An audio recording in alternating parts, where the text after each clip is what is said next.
Karena emang dari awal gak ada bakat mau naikin diri dia di perusahaan. Sayang banget waktu itu buat gue cari kerja. Gue juga udah ngerasa tua.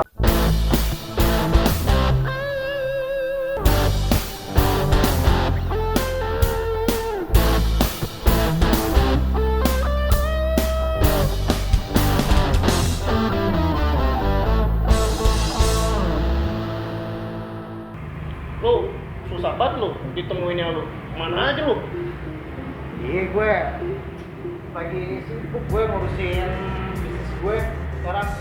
Oh, ngerintis bisnis lu sekarang. Biasa. Tapi lu masih suka ketemu anak-anak lu? Kumpul-kumpul? Enggak, gue di rumah aja, nggak kemana-mana. Ya gue ngurusin bisnis gue di gudang aja. Kan potongan-potongan lu, potongan anak band lu, ngomong-ngomong masih ngeband lu? Kagak udah mana ya, buat gue band itu cuma buat ya waktu SMA kan kita ada keinginan tuh kan buat kayak gue mau jadi artis nih, mau buat jadi anak band metal ya waktu itu kan. Iya. Masih keinginan SMA aja, keinginan bocah lah ya kan ibaratnya. Cuma nggak bisa gue fokusin gitu karena memang ya gue juga nggak terlalu berbakat juga di band sih sebetulnya. Tapi dari lu semenjak ngeband tuh, dari pas sampai lu SMA terus zaman kuliah gitu, ada goals yang udah lu capai? Ya, misalnya kalau misalnya anak band kan kata lu gelar bikin album atau lu launching, promosiin album lu, ya gimana? Kan ada pencapaian gitu. Gue udah sempat nge-track 2 lagu. Yang pertama itu sempat ya nggak ini sih, yang kedua sih yang waktu itu lumayan ngangkat nama gue waktu itu, ngangkat nama band gue. Ya, gue juga udah sering nge-gigs juga waktu itu sampai kuliah semester berapa ya gue? Semester 2014, semester berapa sih gue? Semester 6 gue terakhir manggung. Dan itu di wisata kuliner luar Bekasi. Oh ya, ngisi-ngisi skena Bekasi lah ya. Nah itu kan semenjak itu kan metal udah mulai turun tuh. Iya tuh, periode-periode. Iya, naik tuh si reggae tuh. Oh ya, beberapa musik reggae tuh mulai naik kan. Mulai naik reggae. Nah udah dari situ nggak ada panggung juga kan. Metal udah nggak bergerilya dah ibaratnya di situ. Ya udah dari situ sama anak-anak gue sekarang ya paling kalau mau ngeband kayak iseng-iseng aja, ayo ke studio ngeband gitu aja. Jamming studio aja ya, nggak produksi lagu lagi segala macem. Iya, by the way lu juga sempet masuk ini kan apa sih? Martin of Chucky ya? Iya. Jadi tahun ini gue ngisi di Moce di Martin of Chucky. Ini lagi proses garap materi juga sih buat bikin full album. Ya udah pitching sana sini sama pihak yang kiranya siapa yang bisa support nih gitu. Tinggal tulis materinya aja sih, garap materinya. Nah lu nggak coba, kan gue kayak gue nih dari yang tadi gue ngeband terus gue vakum sama sekali nggak ngeband, cuma jadi penonton gigs doang. Sebenarnya gue mutusin buat ngeband lagi, lu nggak kayak gitu? Ya enggak, sekarang juga ya itu yang gue balik lagi karena gue lagi ngurusin bisnis gue ya harus gue fokusin. Gue juga udah beberapa kali nyoba hal lain gitu kayak bisnis sama temen gue, tapi nggak bisa, gue harus fokusin sama bisnis gue satu ini dulu. Ini bisnis lu yang satu ini lu foundernya nih? Pasti. Gue doang. Nggak join sama siapa-siapa soalnya. Gue doang, dari awal gue doang. Online shop ya kalau nggak salah ya. Waktu itu terakhir lu cerita sama gue tuh. Gue tuh jual baju cewek. Gue jual baju cewek. Oke, main fashion lah ya. Fashion cewek. Kenapa gue milih fashion cewek? Beda sama cowok. Kenapa kalau cewek itu dia lihat lucu sedikit tuh langsung beli gitu. Kalau cowok kan beda. Kalau cowok ya lo kayak lo beli kaos misalkan. Lo harus pas sama ukuran lo. Ya. Nggak mungkin lo setelah beli itu lu jahit lagi ke tailor karena nggak sesuai kan ukuran, nggak mungkin ya. Kalau cewek tuh walaupun itu nggak ngepas sama dia, lucu dan kegedean misalnya ke dia lebih bela-belain beli itu dan dia untuk ngepasinnya ke tailor terdekat di rumah dia untuk ngepasin badan dia gitu loh. Oke. Itu yang gue tahu dari cewek, makanya gue lebih milih fashion cewek. Sebenarnya dari awal nggak ada kepikiran sih, karena ya lumayan dapat relasi ketika gue lulus kan dari temen gue tuh. Dari situ dia udah lama bisnis online shop kan. Nah gue dikasih arahan lah dari situ ibaratnya sama dia. Ya terus sekarang alhamdulillah masih berjalan. Jom Ferry ya? Om Ferry. Gila sih dia. Gue sampai gimana ya, ibaratnya gue berterima kasih lah sama dia. Jadi ya dia juga mungkin beranggapan dia ngasih tahu gue sampai gue bisa segede ini juga nggak kepikiran mungkin ya kan. Gue juga dalam diri gue sampai sekarang juga gue masih nggak percaya gue bisa gitu, karena emang dari awal nggak ada bakat gue buat jualan, gila. Karena udah terbiasa kan sekarang. Ya Om Ferry tuh dulu waktu zaman kuliah gila mabok eating bareng sama dia. Minum mulu dah pokoknya deh. Tapi ada satu sisi yang positif mungkin yang ditularin ke temennya dia kayak lu benerin buat sharing nih soal bisnis, gimana lu ngedevelopnya dari awal sampai lu running gitu. Om Ferry. Tapi lu ngambil ke fashion karena emang bidangnya itu yang menurut lu mudah buat dikelolanya atau emang dari banyak permintaan nih? Enggak, karena emang si Om Ferry ini dari awal emang fashion. Dia buat jual baju cewek ya.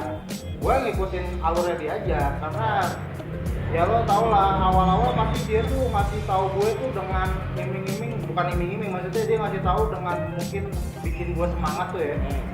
Dia ceritain dia dapat dulu bisa dapat berapa, sekarang bisa dapat berapa gitu kan konsepnya dia. Dari situ gue mulai kayak gila juga sih, gue bilang bisa sampai segitu cuma jualan baju doang. Emang sekarang kan era digital ya, kan bisa memungkiri.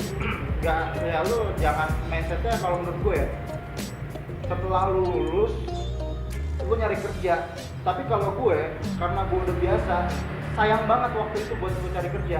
Belum lu ngurusin surat-surat buat cari kerja kayak CV segala macam. Bikin ngumpulin portfolio lu. Benar, kalau menurut gue kayak gitu. Kalau sayang banget sih kalau menurut gue, tapi itu dari diri gue ya, karena gue udah ngejalaninnya. Kalau gue menurut gue itu buang-buang waktu banget, karena gini, ketika lo ngurus itu, terus lo ngelamar kerja, belum tentu lo dapet.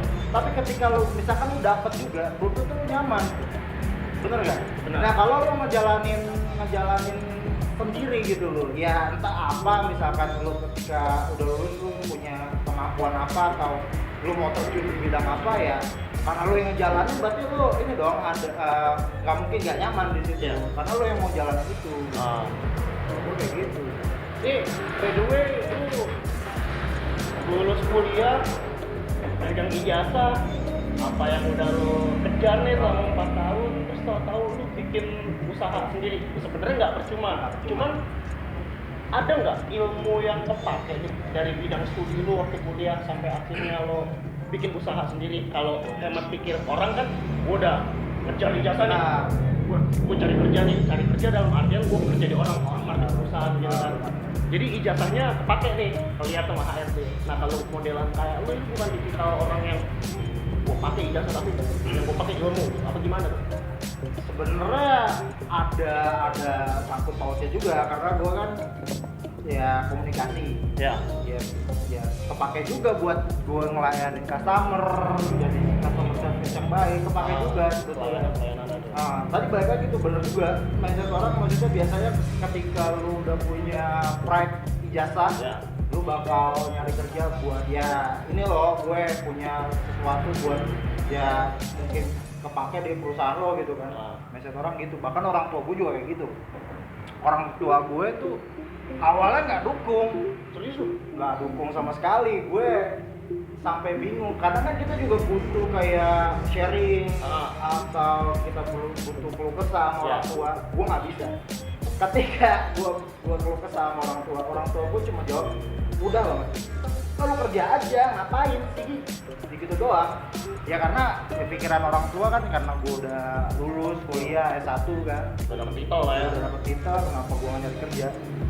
Cuma balik lagi yang tadi gue bilang, gue nggak mau buang-buang waktu gue di situ, karena gue juga penasaran juga nih bisnis yang apa namanya dikasih tahu sama temen gue penasaran banget mau Ferry tuh gue penasaran banget. Kenapa gue penasaran? Gue 2 bulan setelah ngejalanin itu gue baru pertama kali gue ke Tanah Abang. Itu tanpa janjian gue ketemu Om Ferry. Tanpa janjian gue ketemu Om Ferry. Di situ dia kan nggak punya toko tuh waktu itu kan, masih sama lah kayak gue, tapi ya karena dia orang lama lah jatuhnya ya kan. Dia nggak punya toko, tapi dia bisa ngirim barang tuh sekarung buat satu customer lain belum kan. Satu customer doang satu karung, lu bayangin gitu. Bagaimana caranya dia membuat customer percaya, sedangkan dia nggak punya toko, dia bisa ngirim sekarung gitu. Dan itu dia bertindak sebagai supplier berarti dong, karena sekarung. Gak mungkin orang beli sekarung gue dipakai, gila. Ya itu di situ gue penasaran banget gue di situ. Kok orang bisa ya kayak gini gue bilang. Ya udah gue dari situ udah kayak sama orang tua gue, ya udahlah, bukannya gue ngelawan, tapi gue mau mencoba, berarti gue mencita-citakan sesuatu lah waktu itu. Mencita-citakan penasaran gue, kenapa dia bisa kayak gitu. Gue harus ngejawab itu. Dan ya sampai sekarang ya akhirnya orang tua gue setelah tahu hasilnya udah jalan silakan gitu. Sampai sekarang ya dukung banget. Ya kalau gue belum makan gue diingetin. Karena gue kadang kalau udah kerja lupa waktu udah. Siang gue kadang di makan dulu pulang ya, karena gudang gue dekat rumah gue tuh. Makan dulu pulang, ngapain sih kerja kayak nggak tahu waktu. Jadi gue pulang akhirnya kayak ada yang ngingetin gue sekarang gitu. Tapi menurut lu pribadi nih, itu langkah ekstrim nggak yang lu ambil, yang tadinya harusnya lu setelah dapat titel, dapat ijazah, lu ngelamar kerja, tapi lu coba buat merintis usaha sendiri. Mungkin buat orang itu ekstrim, tapi karena gua dari awal pas kuliah tuh gua nggak pernah kerja sama sekali. Oh, belum pernah ada histori? Belum pernah. Belum, paling ya magang. Nah, iya. Magang beda nih, gampang lah ya masuk lah ya kan. Beda tuh, gue nggak pernah ngerasain kerja sama sekali, makanya di situ buat gue ya biasa aja sebetulnya. Cuma buat orang emang, ya ketemu temen gue, lu gila sih, nggak apa namanya, nggak habis pikir gue, lu udah punya ijazah nggak lu gunain gitu. Ya mau gimana, gue juga merasa biasa aja gitu. Ya setelah gue tahu, pas gue tahu hasil, sampai sekarang juga kadang orang ada yang kayak gini masih temen gue. Lu nggak ada rencana buat kerja apa gitu. Pertanyaan gitu. Lo jawabnya gimana? Ya, gue paling bilang gini aja sih. Gue udah usaha ya. Gue yakin kalau gue kerja, karena gue udah tahu nih. Gue udah walaupun nggak tetap, tapi gue tahu penghasilan gue berapa sebulan. Yeah. Kalau gue misalkan kerja, gue bakal ngeremehin banget kerjaan. Karena gini. Gue udah tahu berapa di perusahaan itu gue bakal dapat berapa. Sedangkan ketika gue usaha, gue jor-joran lah ibaratnya, kayak udah full all out di usaha gue ya. Karena usaha gue ya nggak masalah dong gitu. Ya gue tahu bakal lebih dari itu gitu. Gue nggak bakal ngelakuin itu, nggak bakal lama. Ya udah, gue di bidangnya ini. Orang kan masing-masing gitu. Iya. Masing-masing. Udah running berapa tahun? Dari September 2016, sekarang berarti 4 tahun lebih. Udah ngerasa puas pencapaian 4 tahun lu merintis? Puas sih belum, sebetulnya masih banyak yang gua harus kejar. Target gua masih banyak gitu. Tapi ya gua sampai sekarang masih nggak nyangka sih bisa menghasilkan segitu dengan usaha gue yang dulu apa sih online shop. Orang sampai sekarang juga kalau denger online shop apaan sih, bener nggak? Temen lo misalkan usaha online shop, mungkin ya perasaan lo online shop bisa ngasilin berapa sih? Lo nggak tahu kan tapi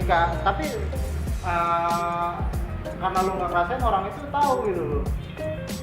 Online shop itu wah gila, sekarang sih harus dicoba sih kalau misalkan lo nggak punya kerjaan tapi lo mau usaha, lo harus coba sih. Mau apapun sekarang kan udah era yang digital ya, bakal jalan sih. Cuma by the way lo waktu pas lulus itu langsung ngelamar kerja atau gimana? Gue kalau emang dari story dari lulus SMA, gue nyari kerja dalam artian gue ngelamar di perusahaan. Beberapa kali gue kuliah sambil kerja. Ketika lulus, artinya gue udah ada pengalaman, udah ada pasaran di tempat kerja sebelumnya. Itu pun nggak mudah, Pak. Tetap dilihat dari segi predikat university lo, nama university lo. Jadi nggak semata-mata dilihat dari pengalaman kerja udah berapa lama. Gitu. Kalau buat gerak usaha, gue pengen. Cuman ya balik lagi ya, konsep usaha orang yang berpikir itu apa? Iya. Kalau gue pribadi masih belum mikirin ke situ, jadi gue tahap ngumpulin dana dulu aja. Dana buat modal gitu ya. Modal. Cuman yang jelas gue juga gerah juga sih kerja sama orang gitu. Gue pengen berdiri sendiri gitu kan. Bukan berarti gue pengen jadi bos, cuman gue pengen punya di berkarya, gue punya karya, gue ngerintis usaha. Apa yang udah gue buat dan itu pengen merasa gue puas gitu. Jadi jangan memperkaya perusahaan orang doang gitu. Benar. Lu kerja banting tulang yang ganti mobil bos lu. Iya. Itu kan kayaknya ya emang kalau misalnya dari skala job desk ya, job desk itu cuma itu aja. Cuman kalau kita pikir-pikir omset perusahaan itu di situ ada keringet gua tuh walaupun gua digaji tapi kok kayaknya dia yang handle itu enggak. Itu udah itu job anak-anak gue bisa kayak gitu. Lu kerja banting tulang yang ganti mobil bos lu aja gitu. Tapi lu kalau misalnya ngumpul sama anak-anak tuh, anak-anak kampus tuh kalau ngumpul kita ditanya lu gimana usaha lu atau mungkin lu punya relasi yang lebih berkembang lagi lo kalau ketemu teman-teman kampus, anak-anak kampus. Ya gue kadang kalau ketemu anak-anak kampus sedikit banyak gue cerita.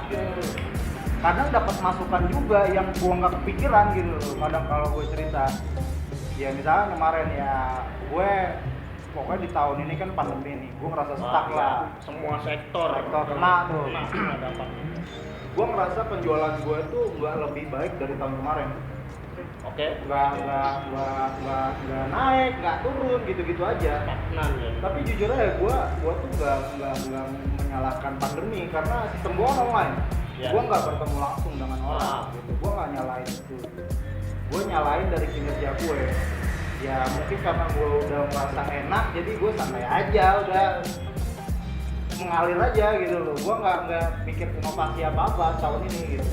Tapi temen gue ngasih tahu gue, ya lu nggak bisa pikir kayak gitu. Sekarang gini sektor semua kena, ekonomi berarti turun dong. Ya. Semuanya tuh kena. Ya entah dia tadinya kerja enak jadi di PHK kan gitu, yang biasa belanja lo kan lu nggak tahu. Ya gue berpikir di situ bener juga gitu. Awalnya gue nggak nyalahin, gue jadi nyalahin. Nyalahin aja pandemi ini gitu. Kalau gue mikirnya selama pandemi ya, orang jadi males keluar. Katakanlah tempat-tempat pertokoan dibatasin tuh openingnya, bukanya. Sampai sekarang Pasti lebih banyak belanja online. benar. Nah, itu menurut gue dengan karena ada pandemi kayak gini terus jadi biasa-biasa. Harusnya gue naik dong. Harusnya lu naik dong. Benar. Ya itu mungkin ya. Karena banyak pengusaha baru yang gerak di online juga. Nah, itu otomatis jadi kompetitor lo. Iya, jadi kompetitor yang tadinya dia beli di gue, bisa jadi dia sekarang kompetitor gue. Iya, market lu jadi kebagi nih, kue lu jadi kebagi nih. Kompetitor lu nih. Jadi mungkin lu selama pandemi ini harusnya effort lu lebih. Iya, itu. Ya gue gini. Awal pandemi itu ya memang ada penurunan, tapi gue bisa naikin itu karena ya ketika gue turun gue anjir gue kok biasanya dapat segini cuma segini gitu loh. Gue jadi ya lebih ya, biasanya gue bangun agak siang jadi pagi gue harus ya beres-beres, gue harus melayani dari pagi gitu kan. Awal-awal pandemi tuh kesini-sini tuh jadi kayak gimana ya, gue ya udahlah berjalan aja ya, emang lagi tahunnya disuruh istirahat gitu loh. Gue pikir gue kayak gitu karena kalau gue nyantai juga toh segitu aja gitu loh. Jadi ya udahlah mungkin tahun ini suruh istirahat. Cuma balik lagi ketika gue ngeluh sama temen gue itu ya gue bilang emang karena kinerja gue yang kurang dari pertama kali gue bikin online shop dulu gue kayak gimana. Ya. Bener nggak? Gua dulu parah gue. Ah. Belanja ke Tanah Abang, gua bawa kresek 2 naik kereta. Sekarang mana ada kayak gitu, nggak pernah gue. Bahkan kayak iya waktu itu ibaratnya kayak gitu udah jadi olahraga gue. Sekarang kagak kayak gitu lagi ya. Kayak gitu jadi kurang effort gue menurut gue sih. Dari situ. Dari segi mentalitas gimana nggak? Dari yang tadinya lo anak band rebel nih, tanpa aturan, nggak mau diatur, nggak punya manajemen, oke, nggak punya manajemen, lo harus siang ngapain, sore ngapain, malam ngapain, so tau lo vakum dari band lo ngerintis usaha sendiri nih, itu ada gojlokan mentalitas lo harus berubah, lo harus tata, itu berat nggak? Enggak, sebenarnya gue kan waktu itu masih kuliah tuh, pas berhenti band tuh, pas naik yang gue bilang naik ke reggae tuh, gue masih kuliah. Itu gue ya nggak ada kepikiran, belum ada kepikiran buat usaha waktu itu. Ya karena kuliah aja udah gitu. Ya pas usaha itu karena gue udah lulus aja, ketemu orang yang ya menurut gue luar biasa lah. Dia bisa ngasih relasi gue dengan ini loh cara usaha gitu loh. Ya gue jalanin itu, ya gue sampai sekarang gitu. Sebenarnya nggak ada keterkaitan sama bagaimana gue caranya gue tahu ke fashion wanita yang tadi gue metal banget ya. Nggak ada, sebenarnya karena waktu itu udah metal udah turun ya, jadi udahlah nggak usah nggak jalanin lagi gitu, karena ya bukan kalau gue harus merubah musik, gue nggak suka reggae waktu itu, jadi ya udahlah gitu, kita off aja. Tapi kalau emang mau ngeband ya udah ngeband gitu, paling latihan parah sih sekarang juga. Ya gue juga udah ngerasa tua, main drum juga udah nggak kuat anjir yang kayak dulu. Tapi lu bicara soal online shop ya, lu ngebatas-batasin nggak segmen lu, pembeli lu ini cewek, pertanyaan-pertanyaan, ngadepin komplain, lu ngebatasin nggak kalau misalnya ini ada yang kiranya ribet nih tahapnya gimana, banyak nanya atau apa, lu sikapinnya gimana tuh? Kalau dulu gue gas terus, mau dia ribet, mau dia ribet atau mau dia, karena gue masih ngerintis kan ya. Ya. Yang penting gue berusaha buat dia beli. Kalau sekarang sih ya kalau ribet ya gue ngelayannya biasa aja, dia beli syukur enggak ya udah. Gitu kalau sekarang ya. Cuma sebenarnya nggak bagus juga kayak gitu ya. Balik lagi gue mau gimana ya, udah lumayan stres juga 4 tahun gue sendiri. Sampai sekarang gue belum berani nge-hire orang. Paling ya gue minta bantuan sama bibi gue buat check-in gitu doang. Sebenarnya gue kata Om Ferry juga, kata temen gue yang itu juga, gue udah disuruh nge-hire orang karena lu gak bakal kuat, Sal. Mau bagaimanapun lu bakal ketahuan tuh. Ketahuan, harusnya tuh bakal segitu-gitu aja. Gue ngerasain itu memang, cuma gini, gue sampai nyuruh cewek gue tuh ke gudang pagi-pagi. Gue bilang sama dia, kamu kalau di sini mau ngelakuin apa? Gue bingung ngasih kerjaan apa karena semuanya udah gue lakuin kan, gitu. Ya di situ ya kasih aja admin, kata dia kayak gitu deh. Iya gue pengen kasih kayak gitu, cuma gue bingung maksudnya. Ketika dia kerja, gue nggak mungkin dong. Ketika gue nge-hire orang berarti gue harus mengurangi jatah kerja gue nggak mau. Gue mau tetap effort gue tinggi gitu loh. Bukan berarti gue nge-hire orang, gue jadi kinerja gue jadi menurun gitu loh. Gue nggak mau kayak gitu. Nah di situ makanya gue bingung ngasih kerjaan apaan ya, gue bilang gitu. Lu handling sendiri sejauh ini nggak keteter Pak? Parah, keteter banget sebetulnya. Apalagi pas lebaran, wah gila. Nggak sebetulnya emang udah saatnya sih gue nge-hire orang gitu, karena suatu saat misalkan gue nikah, nggak mungkin dong gue ninggalin bisnis gue, nggak tiba-tiba nggak jalan seminggu misalnya, nggak mungkin, harus jalan terus tuh. Kasih tips dong nih, motivasi nih kira-kira nih buat para fresh graduate nih. Kalau misalnya lu belum siap melamar kerja, tantangan, apalagi masa pandemi kan susah nih masuk kerja. Apa nih kisi-kisinya nih buat para pelaku usaha yang baru-baru nih, khususnya online shop yang gerak bisnis dan jalur sama lu? Ya kalau yang tadi buat fresh graduate, kalau emang orang beda-beda ya, beda-beda dalam artian emang dia mau kerja, emang dia di dalam diri dia tuh pekerja, maksudnya pekerja tuh dia mau nyari apa namanya, mau naikin diri dia di perusahaan misalkan kayak gitu. Kalau yang usaha kan beda lagi pikirannya, yang penting gue jalan usaha gitu kan.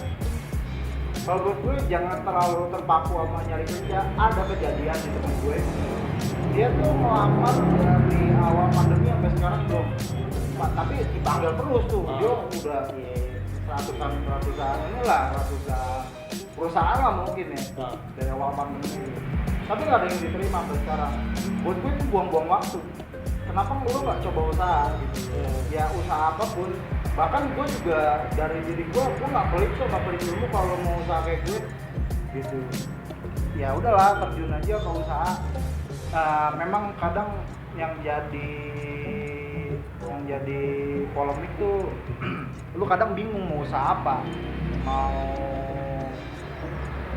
karena lu nggak ada passion kan.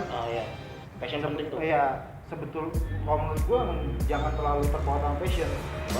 Passion itu bias kalau menurut gue. Ketika lu ngelakuin kerjaan, ngelakuin dengan ikhlas, itu bakal jadi passion. Menurut gue kayak gitu. Lu jangan terpaut sama, misalkan lu sarjana hukum misalkan, lu harus jadi lawyer.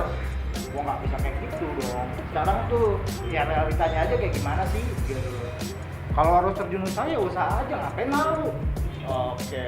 Emang awal-awal gue juga nyangkut plastik di kereta, di komuter lain, lumayan malu juga pakai masker gue. Ya gue takut ketemu temen gue kan, yang udah dia pakai rapi, gue Temen dosen gitu. Pernah gue ketemu dosen juga, pernah ketemu Pak Bagus gue waktu itu. Ya gue bilang sama dia, saya mau usaha apa? Ya dia sebagai akademisi, dia nyaranin gue untuk terusin ke S2 gitu. Cuma wah enggak deh, gue bilang gue udah cukup deh gini aja, tinggal usaha gue aja gue kembangin gitu. Jadi ya kalau misalkan mau usaha jangan terlalu dipikirin, jalanin aja. Kalau udah dapet apapun jalanin aja, lu bakal ketemu pelajarannya di jalan. Karena gini, ketika lu memutuskan usaha, di situ tuh cuma ada tiga kemungkinan.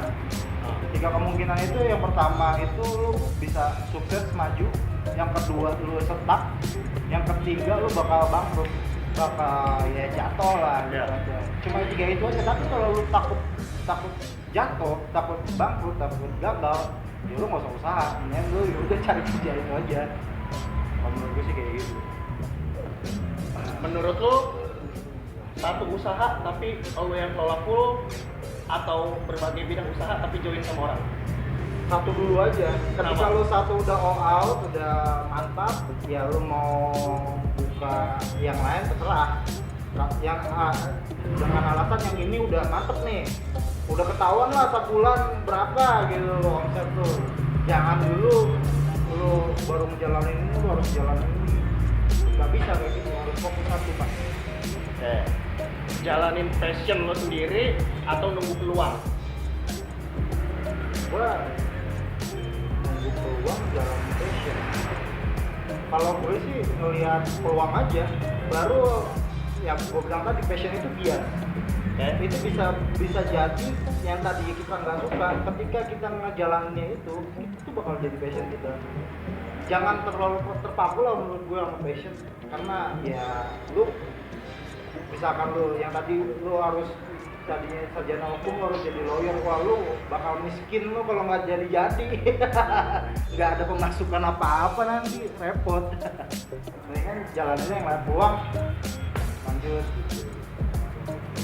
Kepuasan customer atau gedein brand?